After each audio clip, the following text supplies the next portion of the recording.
नमस्कार दोस्तों, आज बात करेंगे रामदेव ने जो दावा किया है कि उन्होंने कोरोना की दवा बना ली है और उसे कोरोनिल के नाम से एक हफ्ते पहले यानी 23 जून को उन्होंने उसको लॉन्च किया था।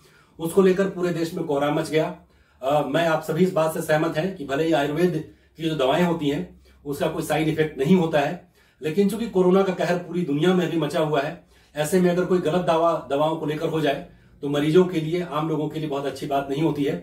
हो सकता है कि रामदेव की दवा आयुर्वेद कई महीनों में कोरोना के खिलाफ कारगर भी हो, लेकिन उनको इतना तो करना चाहिए था कि आयुष मंत्रालय में उसके लिए अप्लाई करते और आयुष मंत्रालय जो भारत सरकार का मंत्रालय है, जो उसने प्रक्रिया तय की है उसके मुताबिक वहां से वो अनापत्ति प्रमाण पत्र या एनओसी ले लेते और फिर उसको लॉन्च करते। बाबा रामदेव को इतनी जल्दी में आने की जरूरत क्या थी?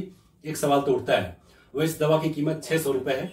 अब इसके साथ साथ आपको ये भी बता दूं कि कोरोना को लेकर 3 कंपनियां भारत में जिन्होंने दवा लॉन्च किया है। सबसे पहले ग्लेन फार्मा ने इसको लॉन्च किया। ग्लेन फार्मा की जो दवा है उसके एक टैबलेट की कीमत तकरीबन 100 रुपए है। उसके बाद हेट्रोलैब्स की दवा आई और उसके बाद अब सिप्ला को भी परमिशन मिल गई है। सिप्ला को सबसे पहले यूएस एफडीए ने परमिशन दी थी वहां दवा बेचने की, और उसी अमेरिका में कोरोना से अभी तक तकरीबन 1,28,000 लोगों की मौत हो चुकी है। तो ये तो बात हो गई कोरोना की और उसकी दवा की।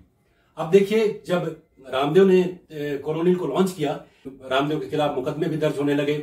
ऐसा ही एक मुकदमा जयपुर में दर्ज हुआ उनके खिलाफ। डॉक्टर संजीव गुप्ता है एक शख्स, उन्होंने इनके खिलाफ एफआईआर करवा दी। ट्विटर पर भी इसको लेकर हंगामा मच गया।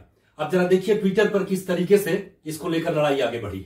इस लड़ाई में किसी ने कहा कि राष्ट्रवादी सरकार है तो रामदेव की दवा को कौन रोक सकता है। किसी ने कहा कि जब तक इस पर आगे कार्रवाई होती है तब तक रामदेव अरबों का व्यवसाय खड़ा कर लेंगे। तो ट्विटर तो एक ऐसा खड़ा बन गया है, आप कोई भी मुद्दा उसके ऊपर डाल दीजिए और राष्ट्रवाद बनाम राष्ट्र विरोधी से लड़ाई होते हुए हिंदू मुस्लिम तक भी पहुंच जाती है। तो ये तो बात हो गई दवा कोरोनिल की, और जो भारत में 3 कंपनियां जो दवाएं बना रही हैं कोरोना की, उसको लेकर एक और बात मैं बता दूं कि जब सबसे पहले ग्लेन फार्मा की दवा आई तो यह कहा गया कि जिसमें माइल्ड जो केसेस हैं कोरोना के, उसके इलाज के लिए दवा कारगर होगी।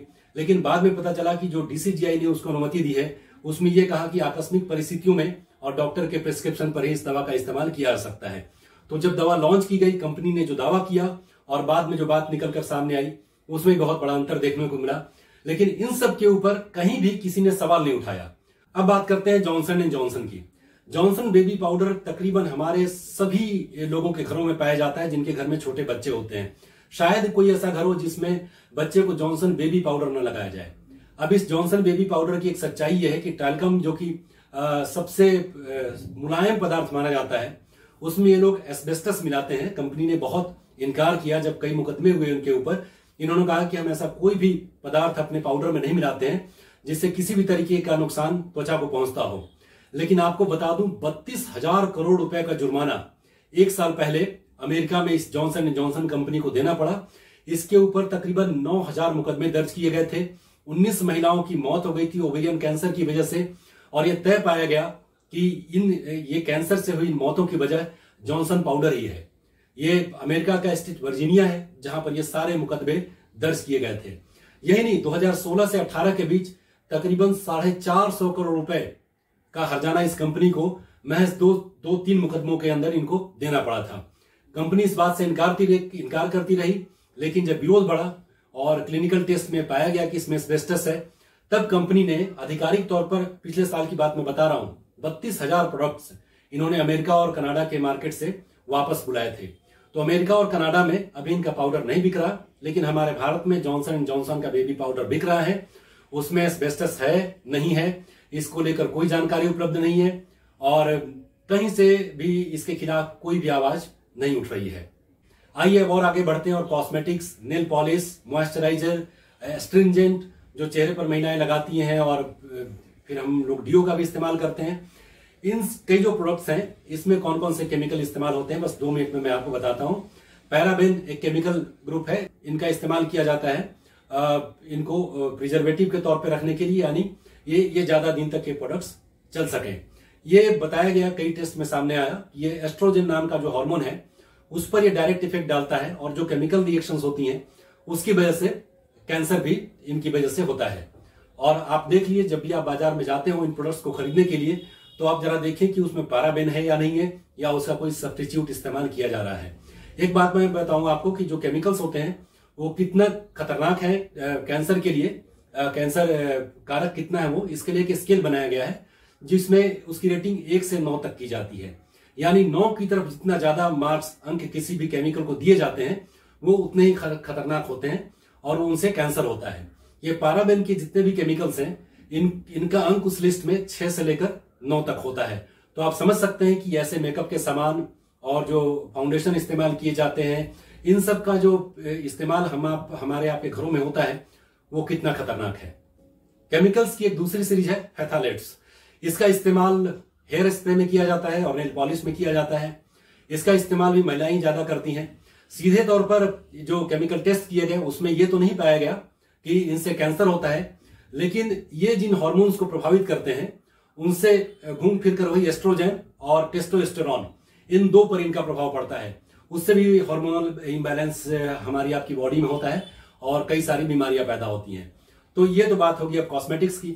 आजकल आप देख रहे होंगे टेफ्लॉन बहुत चर्चा में है।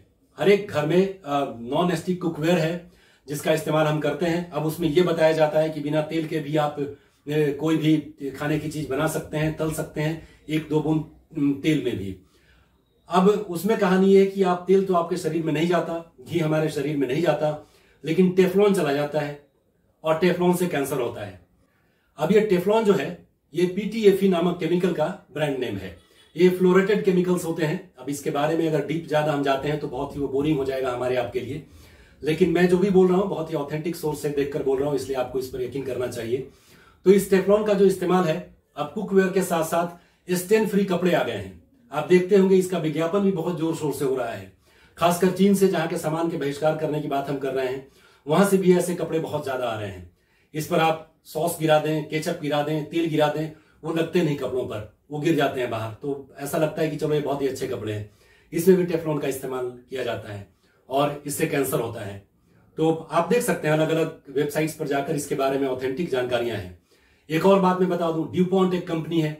ड्यूपॉन्ट में टेफ्लॉन का इस्तेमाल खूब किया जाता है आजकल। ये आप इनकी वेबसाइट देखिए, ये कोरोना वायरस से लड़ने के लिए जो पर्सनल PPE किट है वो भी बना रहे हैं। और जो इनका स्लोगन है, जब आप गूगल पर जाते हैं तो ये देखिए क्या लिखा मिलता है इसमें। तो इसकी साइट पर जो लिखा है उसका हिंदी तर्जुमा मैं आपको बताता हूं कि ड्यूपॉन्ट विज्ञान, तकनीक और नवाचार, इनोवेशन का इस्तेमाल करता है ताकि ये दुनिया सुरक्षित हो सके, स्वस्थ हो सके और रहने के लिए बहुत ही बेहतर स्थान हो सके।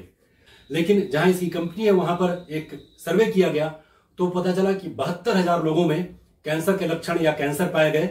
और इसकी मुख्य वजह थी कि जो एफ्लुएंट कंपनी से निकलता था उसमें भी टेफ्लॉन की मात्रा होती थी। इस वीडियो का मतलब कहीं भी ये नहीं है कि मैं बाबा रामदेव की पैरवी कर रहा हूं, लेकिन इतना तो जरूर मुझे पता है कि आयुर्वेद से कोई साइड इफेक्ट नहीं होता है और जो भी दवा आप खाएं तो बिना किसी डॉक्टर के सलाह के नहीं लें।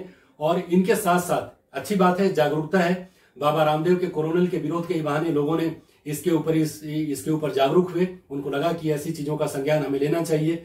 तो जरा ये जो विदेशी कंपनियां आ रही हैं और उनके जो प्रोडक्ट्स का इस्तेमाल हम कर रहे हैं, कहीं गोरेपन के लिए, कहीं अच्छी त्वचा के लिए, कहीं मुलायम त्वचा के लिए, कहीं चेहरे को चमकाने के लिए, तो इन चीजों पर भी ध्यान रखें और देखें कि हमारे लिए कितना फायदेमंद है। हम जो पैसा दे रहे हैं, क्या हम सचमुच अपने लिए, हमारे स्वास्थ्य के लिए कोई अच्छी चीज खरीद रहे हैं या फिर ये बहुत ही हानिकारक है जिसके बारे में हमको जानकारी नहीं है।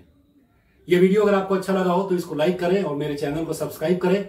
अगर आप ऐसा करेंगे तो पूरे रिसर्च के साथ और तथ्यात्मक आंकड़ों के साथ मैं आपके सामने ऐसे वीडियोस लाता रहूंगा। इस वीडियो को देखने के लिए बहुत बहुत धन्यवाद। नमस्कार।